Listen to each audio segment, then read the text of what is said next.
안녕하십니까? 저희 다니엘 세미나에 오신 분들을 다시 한번 진심으로 환영합니다. 여러분, 지난번에 우리가 다니엘 3장까지 연구하였습니다. 아주 흥미진진한 그런 공부이죠.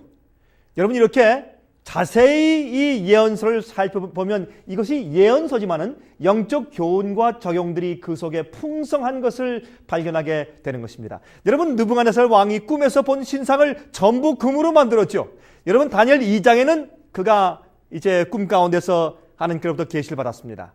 그런데 금과 은과 동과 철과 또한 철과 진흙으로 된 그런 신상을 보았지만은 3장에 가서 그가 마음이 변했습니다. 처음에 그 꿈을 보았을 때 마음에 감동이 있었지만은 나중에 교만이 다시 마음을 자리 잡고 이제 그가 신상을 머리부터 발끝까지 전부 금으로 만들어서 두라 평지에 세운 다음에 거기에 사람들을 다 불러 모아놓고 절을 하도록 명령을 합니다.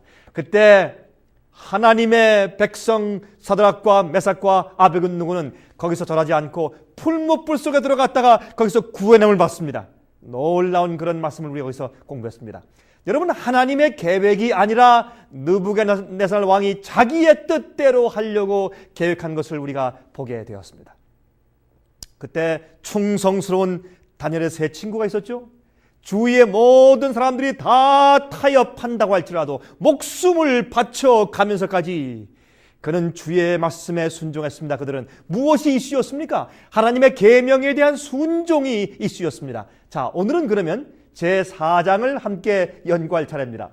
여러분, 흥미진진한 이제 말씀을 계속해서 연구해 나갈 것입니다. 제가 말씀드린 것처럼 1장부터 6장까지는 무엇이라고요?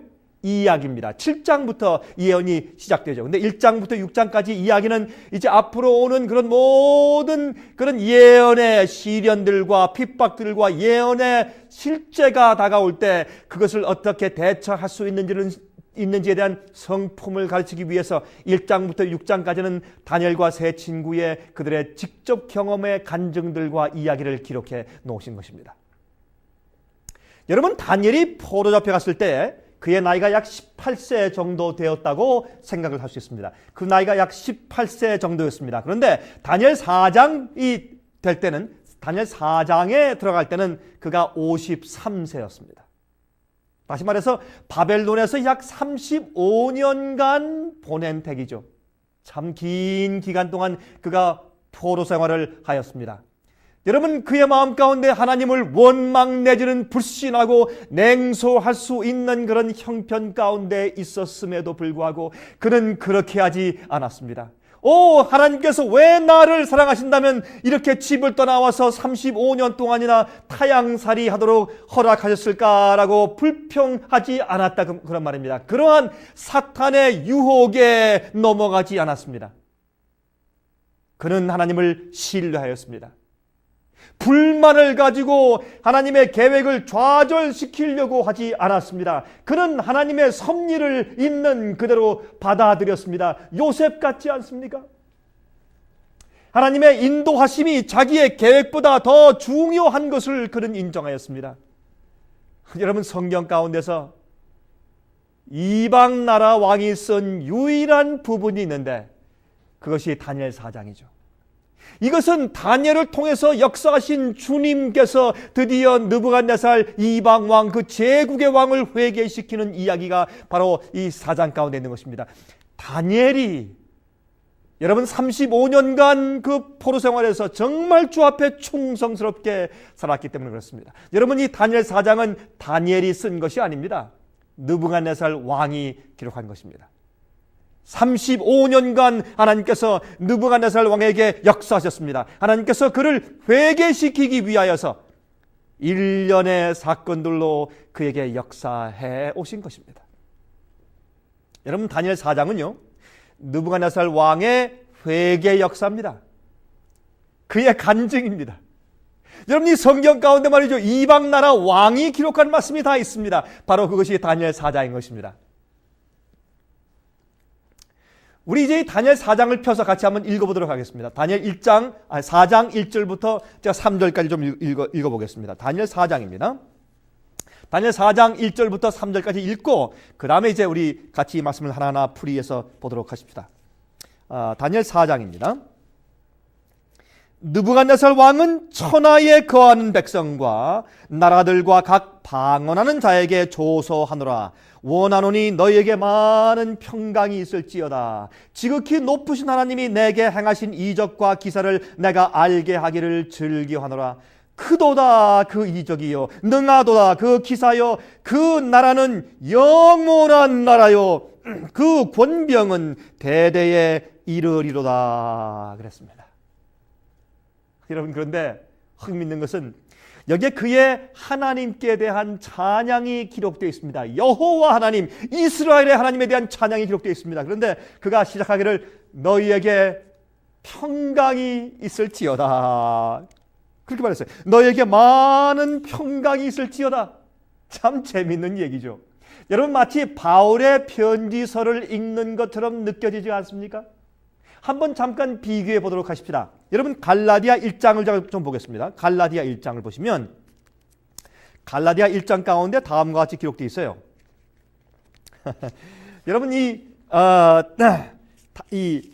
다니엘서 4장의 시작은 느부갓네살 왕이 너에게 많은 평강이 있을지어다 라고 해서 마치 사도 바울의 글을 읽는 것 같은데, 갈라디아 1장 3절에 이렇게 바울이 시작했습니다. 우리 하나님 아버지와 주 예수 그리스도로조차 은혜와 평강이 있기를 원하노라. 얼마나 비슷한 얘기입니까? 또 에베소 보실까요? 에베소서.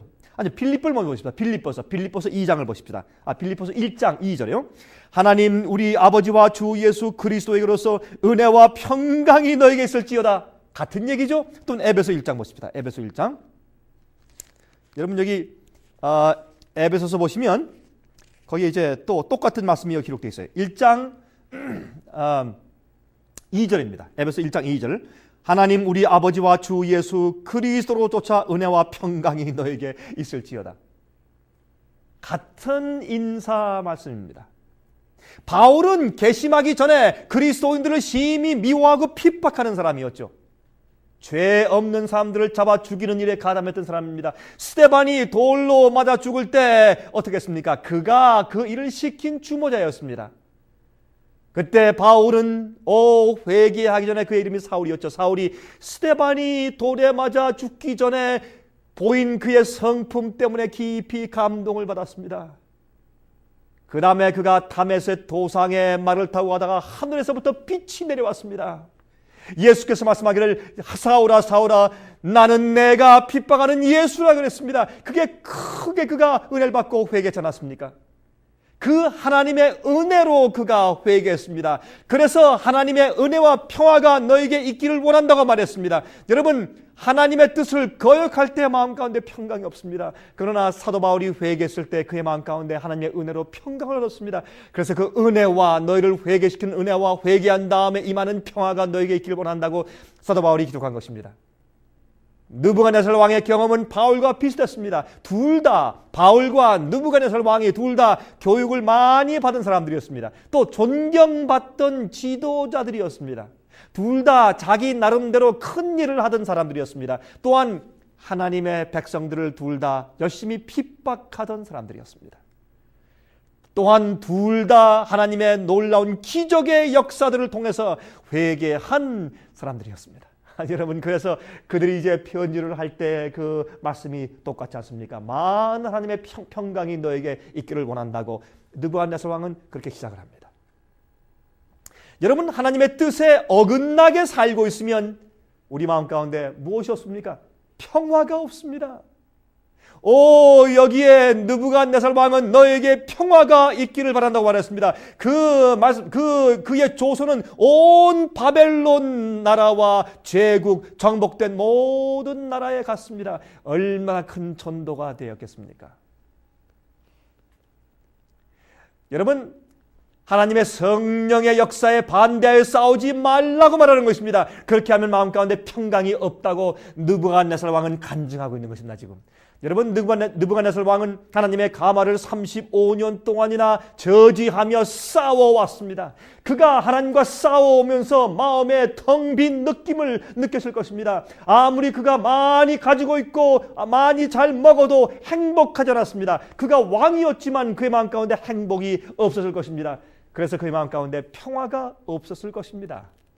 그래서 다니엘 4장 1절에 내가 평화를 발견했다고 그가 말하는 것입니다. 여러분 이사야 26장 3절을 보시겠습니까? 거기 말씀하기를 주께서 심지가 견고한 자를 평강의 평강으로 지키시리니 이는 그가 주를 의뢰함이니이다 그랬습니다. 오, 주님을 신뢰하는 믿음을 가진 자가 마음을 변치 않고 주님을 신뢰하고 나갈 때 그때 마음 가운데 평강을 주께서 주신다고 성경을 말씀하고 있지 않습니까? 하나님께서 그에게 평강을 주십니다. 평화를 제공하려고 주님께서 우리에게 손을 벌리고 계십니다. 여러분 이 테이블 보시는 분들 가운데서 마음에 진실된 평강이 없는 분들이 있습니까? 세상이 줄 수 없는 하나님의 평화가 없는 분들이 있습니까? 지금 주 앞에 무릎 꿇고 기도하지 않으시겠습니까 여러분? 혹시 느부갓네살 왕처럼 오랫동안 주의 뜻과 섭리를 거절하고 거역하고 저지해 온 사람은 혹시 없습니까? 우리의 생애의 고난들과 투쟁들 속에서도 극한 마음의 평화가 있을 수 있는 것이 그것은 하늘로부터 오는 것이기 때문에 그러합니다. 여러분 그리스도인들은 하나님께서 생애를 주관하고 계시다는 믿음 때문에 마음 가운데 무엇이 있습니까? 평강이 있습니다. 화평이 있습니다. 마음의 확신 때문에 마음의 행복이 늘 깃들어 있는 것입니다. 여러분 다니엘 4장 4절을 제가 읽겠습니다. 다니엘 4장 4절입니다. 이렇게 말했습니다. 나 느부갓네살이 내 집에 편히 있으며 내 궁에서 평강할 때에 이때는 번영의 시기입니다. 그는 아름다운 궁전 위에서 자기가 지은 지금 온 자기 천하를 지금 바라보고서 즐거워하고 기뻐하고 내가 지은 나라가 라고 생각하고 있는 것입니다. 그때 그는 꿈을 꾸게 됩니다. 여러분 그런데 여기 제가 마태복음 16장 26절 보면 다음과 같은 말씀이 있는 것을 발견합니다. 마태복음 16장 26절에 사람이 만일 온 천하를 얻고도 제 목숨을 잃으면 무엇이 유익하리요? 사람이 무엇을 주고 제 목숨을 바꾸겠느냐? 여러분 느부갓네살 왕은 왕이었지만 그도 심판받고 그가 부했지만 그도 주님을 믿지 않으면 멸망당하는 것입니다.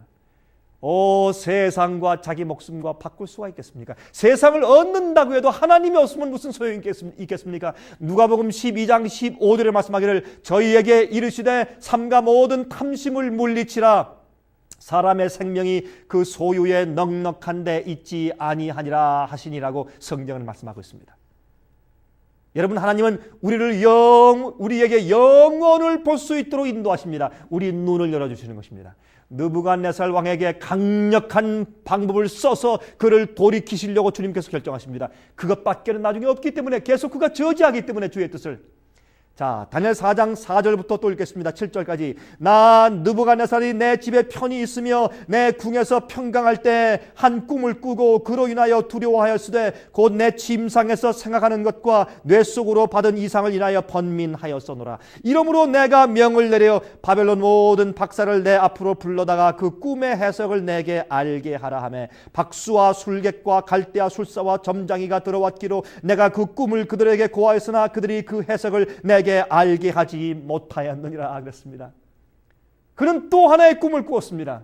여러분 다니엘 2장에서 경험을 하고도 다니엘 2장에서 이미 꿈의 해석을 다니엘에게 듣고 경험하고도 또 제일 먼저 누굴 불렀습니까? 술객들을 또 먼저 불렀습니다. 여러 해 지난 다음에 그가 또 잊어버렸습니다. 하나님의 위대하심을 잊어버렸습니다. 그냥 술객들을 또 먼저 부릅니다. 바벨론 박사들을 먼저 부릅니다. 여러분 그들이 꿈을 해석할 수 있었습니까? 없었죠. 왜요? 느부갓네살 왕이 성령의 음성을 거절했을 때 마음이 더 완악해져 있는 것입니다. 하나님의 교훈을 배우기를 더디하는 것입니다. 그러나 하나님께서 그를 포기하지 않으셨습니다. 하나님께서 우리를 포기하지 않으십니다. 얼마나 감사합니까?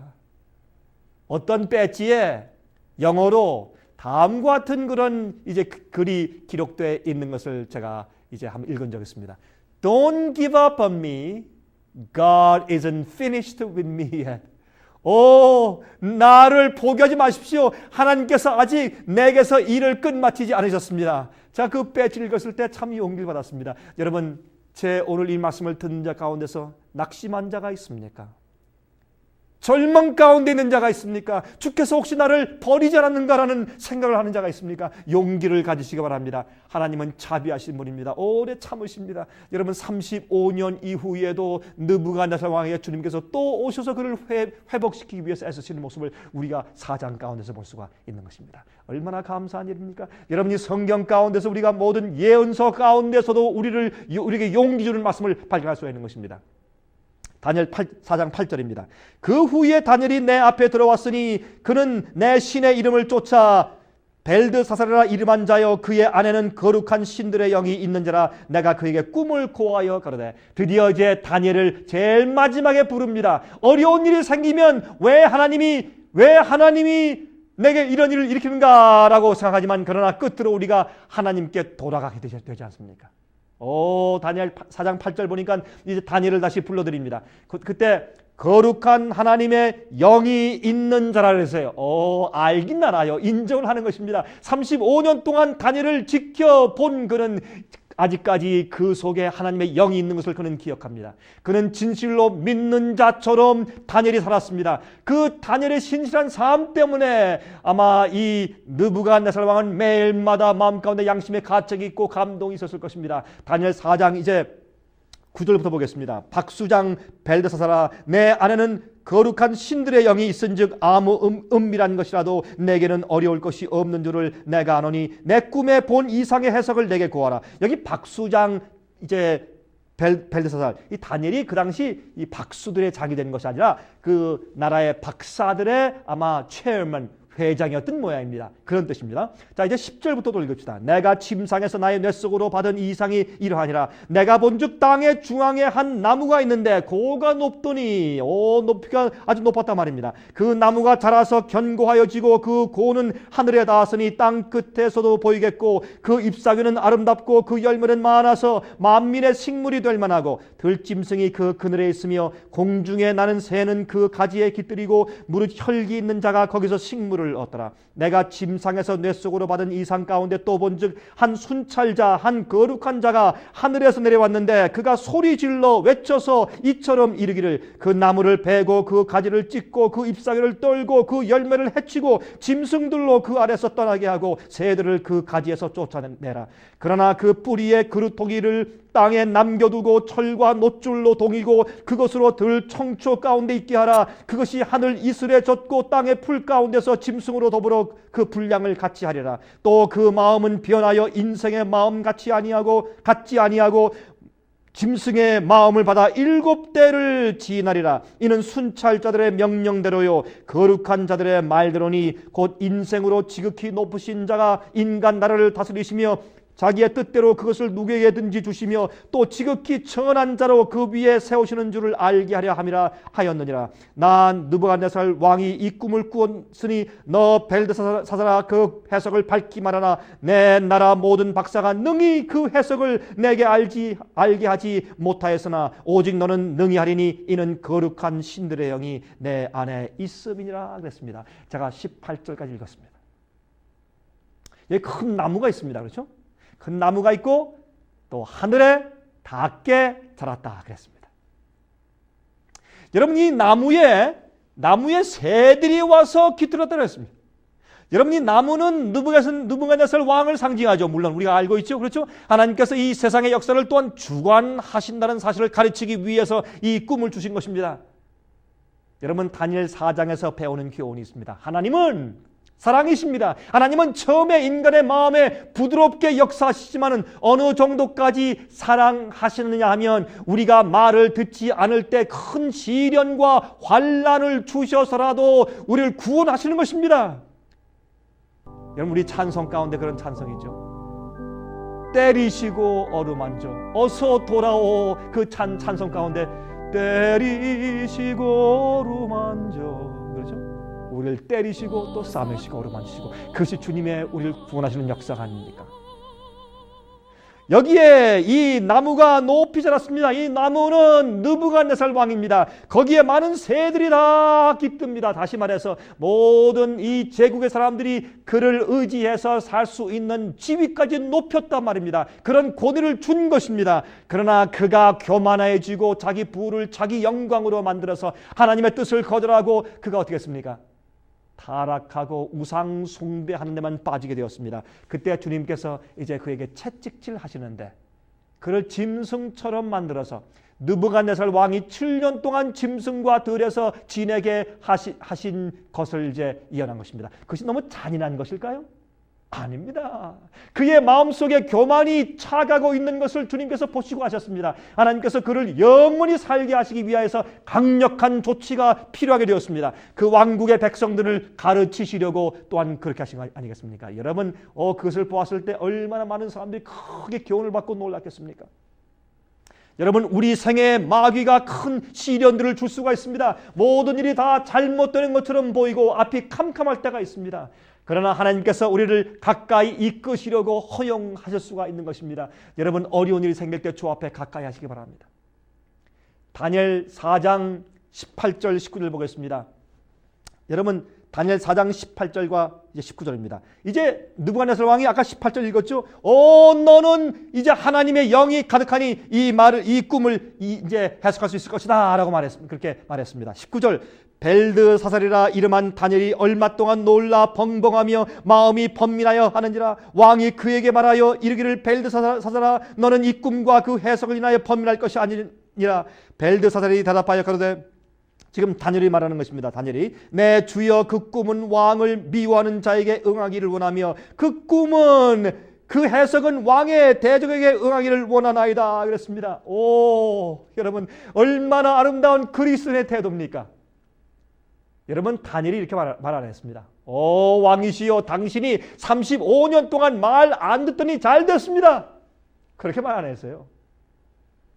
여러분 첫 번에 그가 또 이렇게 말하지 않았습니다. 첫 번에 내가 다니엘 2장 때 그때 내가 당신에게 꿈을 해석해 주었을 때 깨닫지 않고 계속 우상 숭배했으니까 잘 됐습니다. 지금 주의 심판입니다. 그렇게 냉정하게 말하지 않았습니다. 또 그는 이렇게 말하지 않았습니다. 내 새 친구들을 당신이 하나님께서 하나님의 말씀을 따라서 그들이 경배치 않을 때 그들을 불 속에 집어넣었지요. 그때 주님께서 그들을 불 속에서 구해 주셨을 때도 당신이 깨닫지 못했습니다. 쌤통이요 잘 됐어. 그렇게 말하지 않았습니다. 그가 잘 됐다고 말하지 않았습니다. 당신이 나와 우리 백성들을 35년 동안 포로로 잡혀 있게 하지 않았소. 당신이 뿌린 대로 거두는 것이요. 그렇게 말하지 않았습니다. 여러분 사랑만이 영혼을 구원할 수가 있는 것입니다.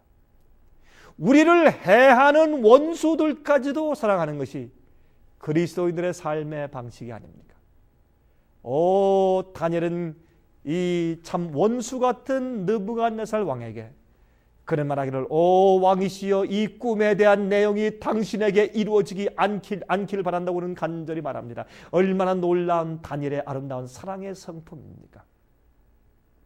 자, 우리 이제 다니엘설 좀 해석해 보십시다. 자, 다니엘 4장 20절부터 보면 그 해석이 나옵니다. 우리가 이제 더 이상 해석할 필요 없이 다니엘이 이 사실을 여기 해석해 놓은 것을 우리가 읽게 됩니다. 4장 20절부터 25절까지 읽겠습니다.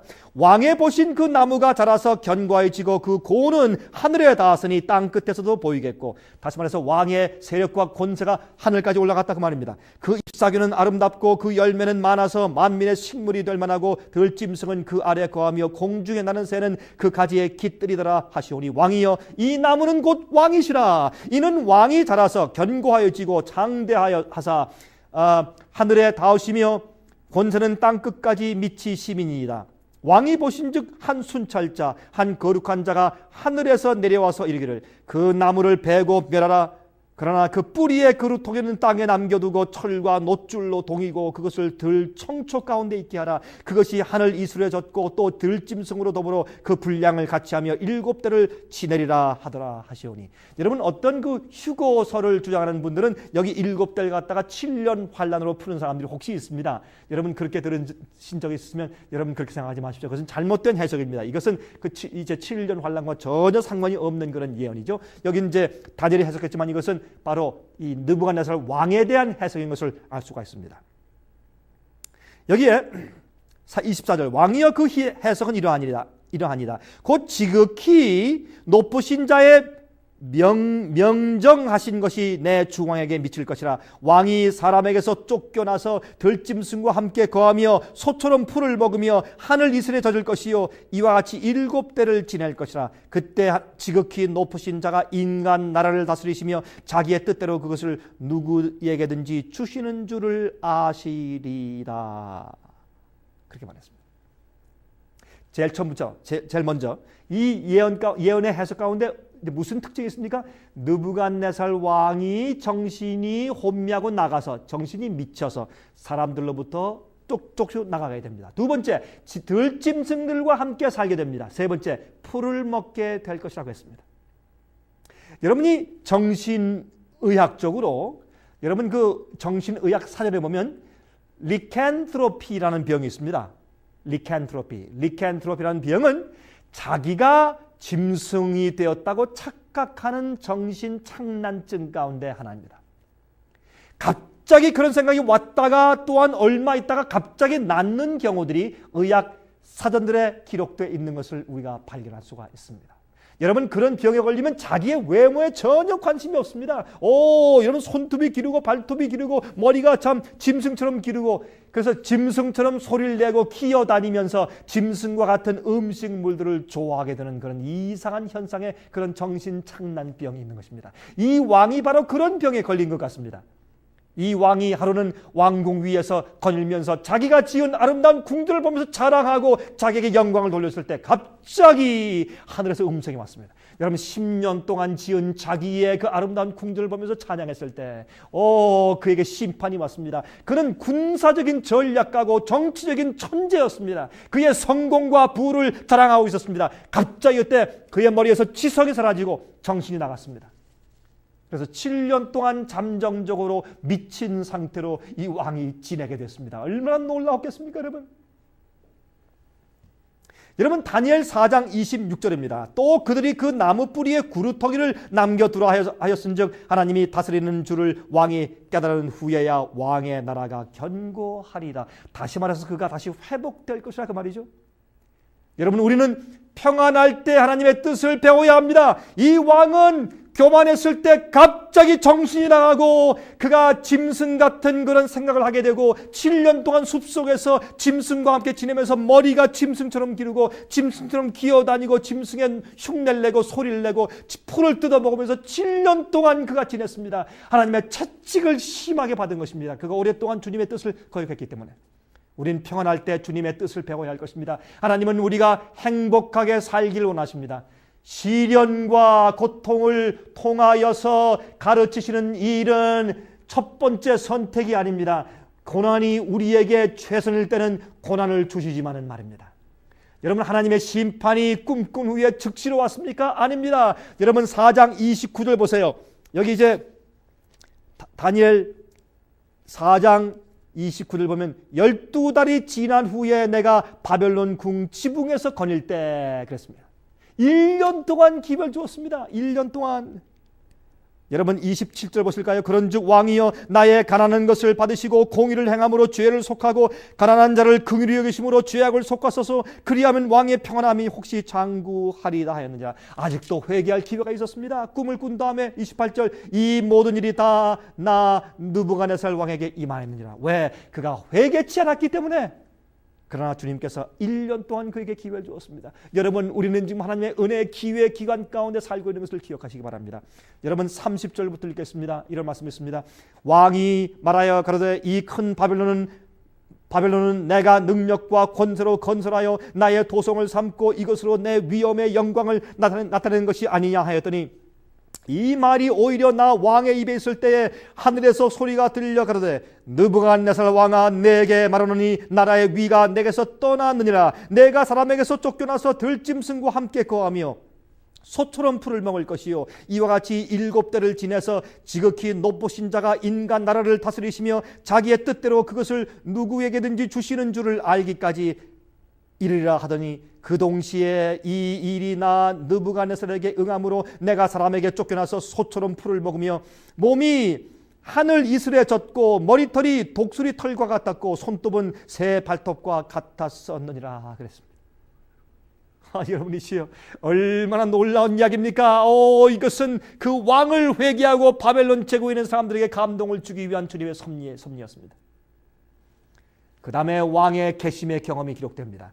여러분 다니엘 4장 34절 보겠습니다. 그 기한이 참에 나 느부갓네살이 하늘을 우러러보았더니 내 총명이 다시 내게로 돌아온지라. 이에 내가 지극히 높으신 자를 감사하며 영생하시는 자를 찬양하고 존경하였노니 그 권세는 영원한 권세요 그 나라는 대대에 이르리로다 그랬습니다. 드디어 왕이 회개하였습니다.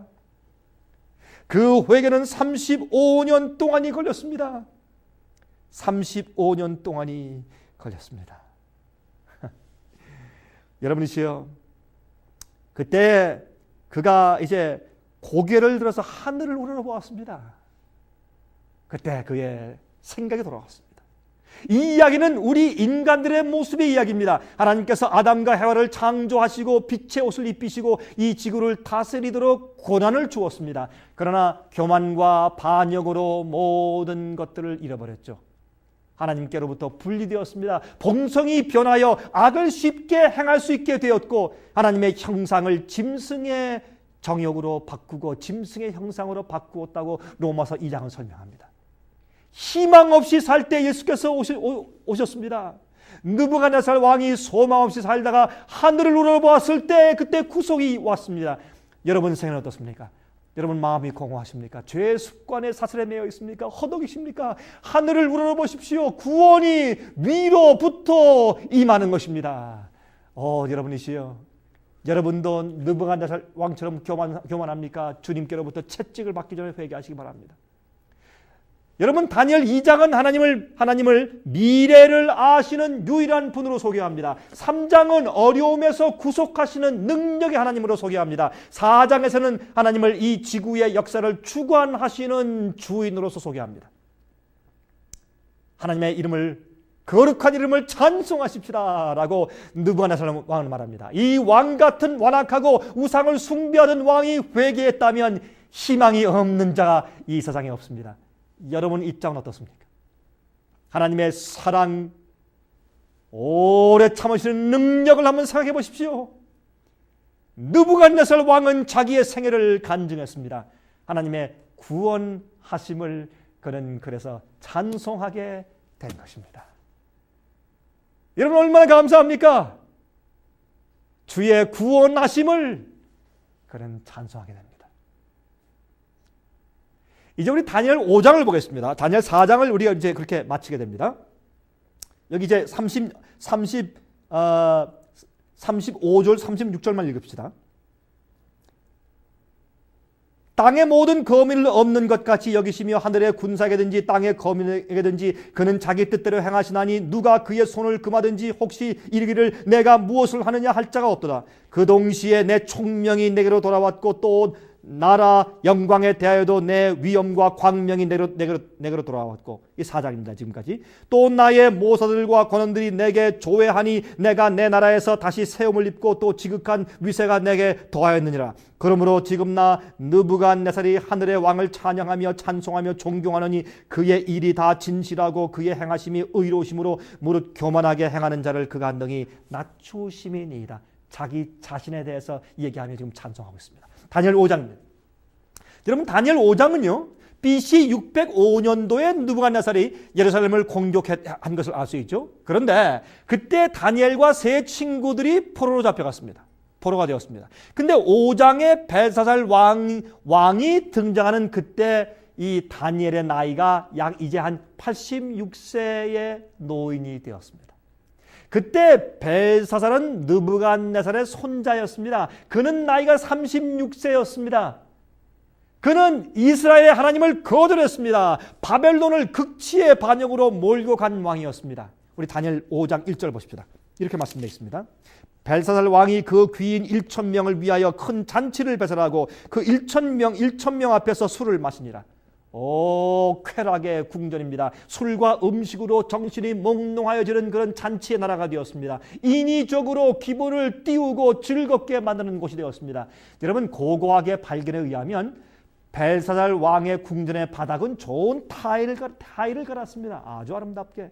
여러분, 2500년 전의 그 일입니다. 이 바벨론의 궁전에서 온갖 음악들이 지금 들려오고 있습니다. 술들을 마시며 그들이 소리 지르고 노래하고 있습니다. 양심이 마비되어 있습니다. 정욕이 이성을 대신하여 판을 치고 있습니다. 1000명의 귀인들을 다 불러놓고 왕이 지금 잔치하고 있습니다. 그날 밤에 멸망의 날이 닥칠 것을 알지 못하고, 그 사실을 미리 여러분 이사야서 21장 1절부터 9절까지 보시면, 여러분 제가 읽지 않겠지만 여러분 한번 찾아보십시오. 이사야 21장 1절부터 9절까지 보시면 이미 바벨론이 그렇게 갑자기 쾌락의 날에 즐길 때 갑자기 암흑스러운 멸망이 닥칠 것을 이미 이사야서 21장 1절부터 9절에 예언해 놓았습니다.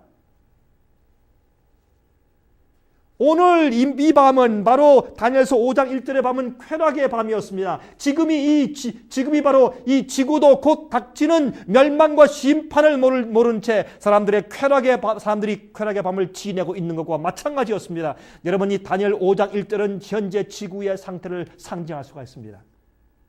자기 자신을 만족해 하기 위한 죄악적인 행위들이 만연하고 있습니다. 여러분, 마태복음 24장 보시겠습니까?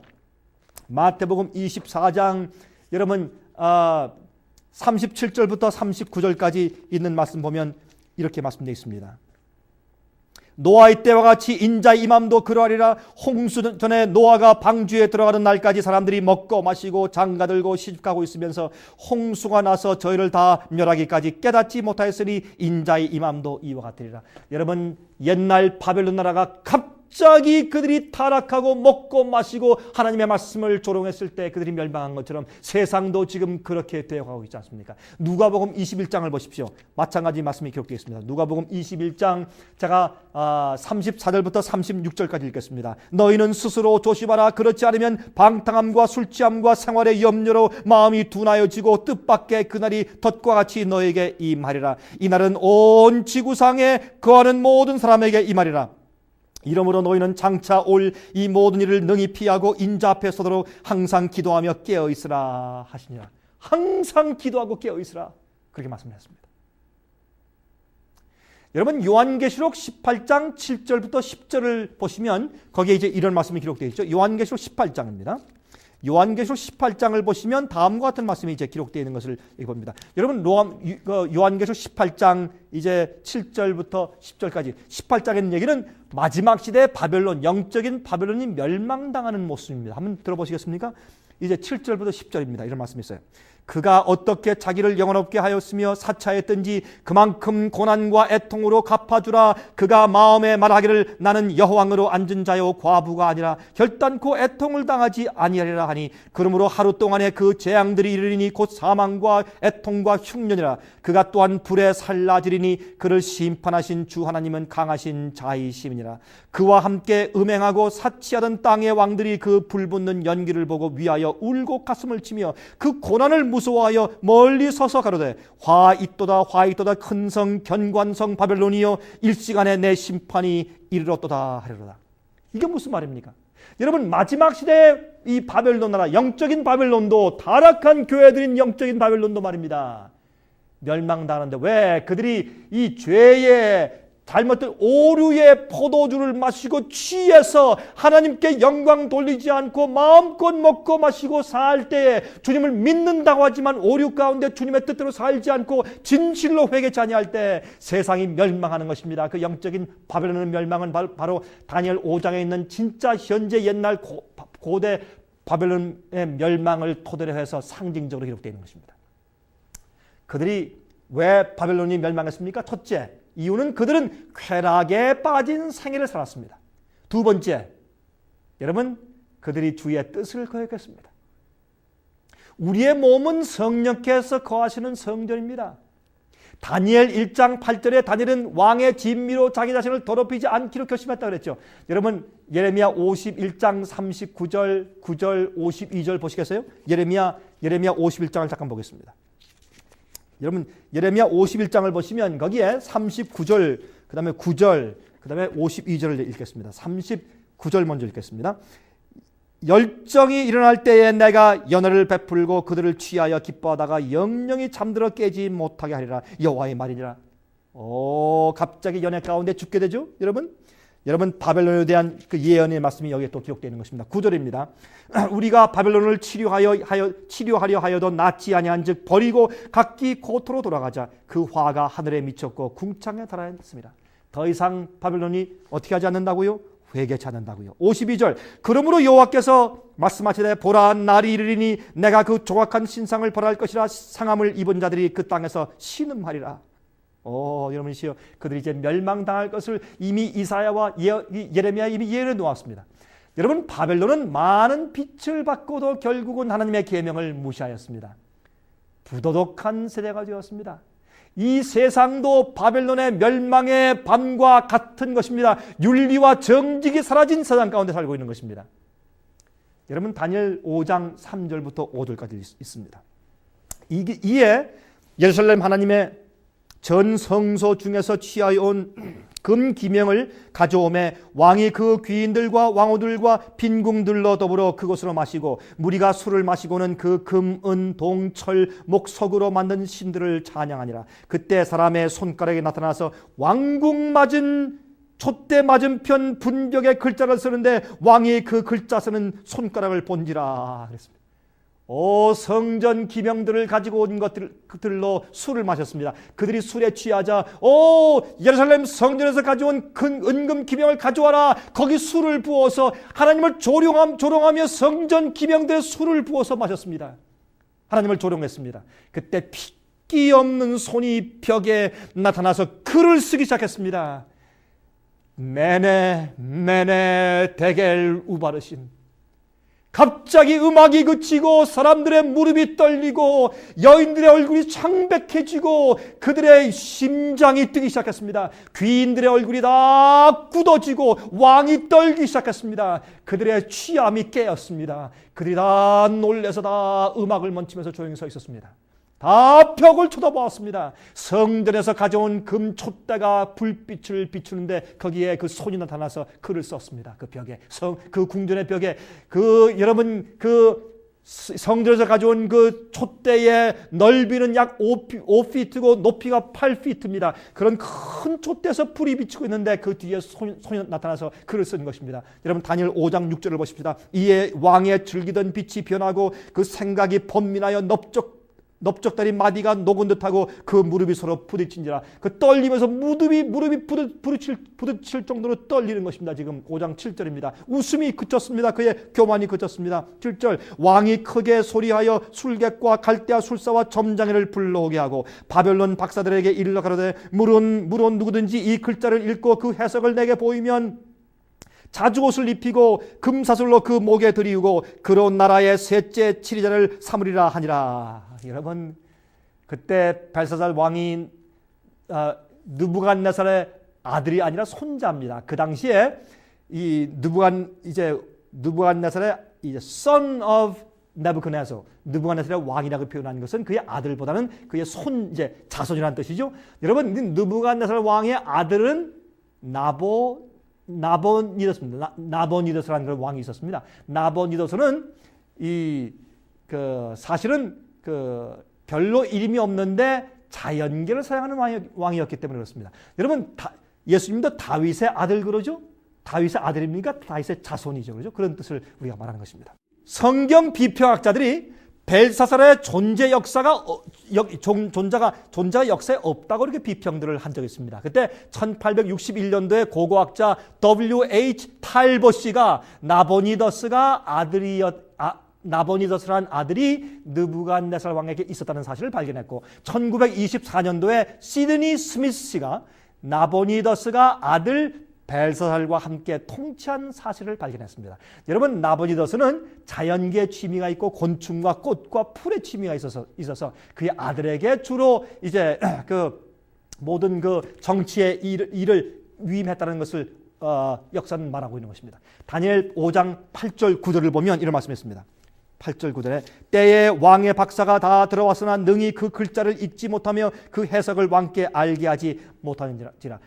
주의 뜻을 그들이 어떻게 이해할 수 있겠습니까? 8절 9절 그러므로 벨사살 왕이 크게 번민하여 그 낯빛이 변하였고 귀인들도 다 놀라니라. 10절 태우가 왕과 그 귀인들의 말로 인하여 잔치하는 궁에 들어왔더니 이에 말하여 가로되 왕이여 만세수를 하옵소서. 왕의 생각을 번민케 말며 낯빛을 변할 것이 아니니이다. 왕의 나라에 거룩한 신들의 영이 있는 사람이 있으니 곧 왕의 붙인 때에 있던 자로서 명철과 총명과 지혜가 있어 신들의 지혜와 같은 자라. 왕의 붙인 느부갓네살 왕이 그를 세워 박수와 술객과 갈대와 술사와 점장 의 어른을 삼으셨으니 왕이 벨드사살이라 이름한 이 다니엘의 마음이 민첩하고 지식과 총명이 있어 능히 꿈을 해석하여 은밀한 말을 밝히며 의문을 파할 수 있었습니다. 이제 다니엘을 부르소서. 그리하시면 그가 그 해석을 알려드리리이다. 여러분이시여, 이때 이 여왕이 누굽니까? 이 여왕은 나부코도노서의 부인이고 벨사살 왕의 어머니입니다. 여러분, 그는 느부갓네살 왕의 딸이었습니다.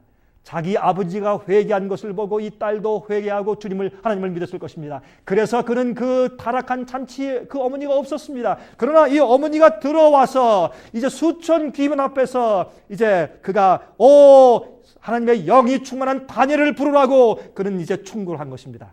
그때 다니엘이 들어옵니다. 13절 이에 다니엘이 부름을 입어 왕의 앞에 나오매 왕이 다니엘에게 말하여 가로되 내가 우리 부왕이 유다에서 사로잡아온 유다 자손 중에 그 다니엘이냐? 여러분, 그가 다니엘을 알았을까요? 물론 알았지요. 알았지만 그의 체면 때문에 내가 다니엘이냐? 내가 포로잡혀한 그 히브리 인 가운데 하나였느냐? 이렇게 말했습니다. 다니엘은 86세의 노인으로 그가 태어나기도 전부터 그 나라 총리 대신으로 바벨론 다스리던 사람이었죠. 여기 보십시오. 14절 내가 내게 대하여 들은즉 내 안에는 신들의 영이 있으므로 내가 명철과 총명과 비상한 지혜가 있다 하도다. 지금 여러 박사와 술객을 내 앞에 불러다가 그들로 이 글을 읽고 그 해석을 내게 알게 하라 했으나 그들이 다 능히 그 해석을 내게 보이지 못하였느니라. 내가 내게 대하여 들은즉 너는 해석을 잘하고 의문을 파한다 하도다. 그런즉 이제 내가 이 글을 읽고 그 해석을 내게 알게 하면 내게 자주옷을 입히고 금사슬을 내 목에 들이우고 너로 나라의 셋째 치리자를 삼으리라. 여러분, 이때 다니엘이 어떻게 말합니까? 여러분, 다니엘이 말하는 것을 한번 쭉 읽어보십시다. 다니엘이 왕에게 대답하여 가로되 왕의 예물은 왕이 스스로 취하시며 왕의 상급은 다른 사람에게 주옵소서. 그럴지라도 내가 왕을 위하여 이 글을 읽으며 그 해석을 아시게 하리라. 왕이여 지극히 높으신 하나님이 왕에 붙인 느부갓네살에게 나라와 큰 권세와 영광과 위엄을 주셨고 그에게 큰 권세를 주셨으므로 백성들과 나라들과 각 방언하는 자들이 그의 앞에서 떨며 두려워하였으며 그는 임의로 죽이며 임의로 살리며 임의로 높이며 임의로 낮추었더니 그가 마음이 높아지며 뜻이 강팍하여 교만을 행함으로 그 왕위가 패한 바 되며 그 영광을 빼앗기고 인생 중에서 쫓겨나서 그 마음이 들짐승의 마음과 같았고 또 들나귀와 함께 거하며 또 소처럼 풀을 먹으며 그 몸이 하늘 이슬에 젖었으며 지극히 높으신 하나님이 인간 나라를 다스리시며 자기의 뜻대로 누구든지 그 위에 세우시는 줄을 알기까지 이르게 되었었나이다. 벨사살 왕이여, 왕은 그의 아들이 되어서 이것을 다 알고도 오히려 마음을 낮추지 아니하고 지금 정죄의 말씀이 있죠. 도리어 스스로 높여서 하늘의 주제를 거역하고 그 전 기명을 왕의 앞으로 가져다가 왕과 귀인들과 왕어들과 빈궁들이 다 그것으로 술을 마시고 왕이 또 보지도 듣지도 알지도 못하는 금, 은, 동, 철과 목석으로 만든 신상을 찬양하고 도리어 왕의 호흡을 주장하시고 왕의 모든 길을 작정하시는 하나님께는 영광을 돌리지 아니한지라. 이러므로 그의 앞에서 이 손가락이 나와서 이 글을 기록하였나이다. 기록한 글자는 이것이니 곧 메네 데겔 우바르시니라. 그 뜻을 해석하건대 메네는, 자 보십시오, 메네는 무엇입니까? 하나님이 이미 왕의 나라의 시대를 세워서 그것을 끝나게 하셨다 하며, 그렇죠? 여러분, 메네의 뜻은 하나님이 이미 왕의 나라를 다시 그 시대를 세워서 그것을 끝나게 하셨다 하며, 데겔은 무슨 뜻입니까? 데겔은 왕이 저울에 달려서 부족함이 되었다. 부족함이 배었다 함이요. 그런 뜻입니다. 베레스는요. 베레스는 왕의 나라가 나뉘어서 메대와 파사 사람들에게 준바되었다 함입니다. 이미 그 글을 쓴 것이 이미 다 해석되었죠. 베레스는 메대와 파사 사람들에게 왕의 나라가 나뉘어서 준바되었다고, 이제 왕의 나라가 망합니다, 그런 뜻이죠.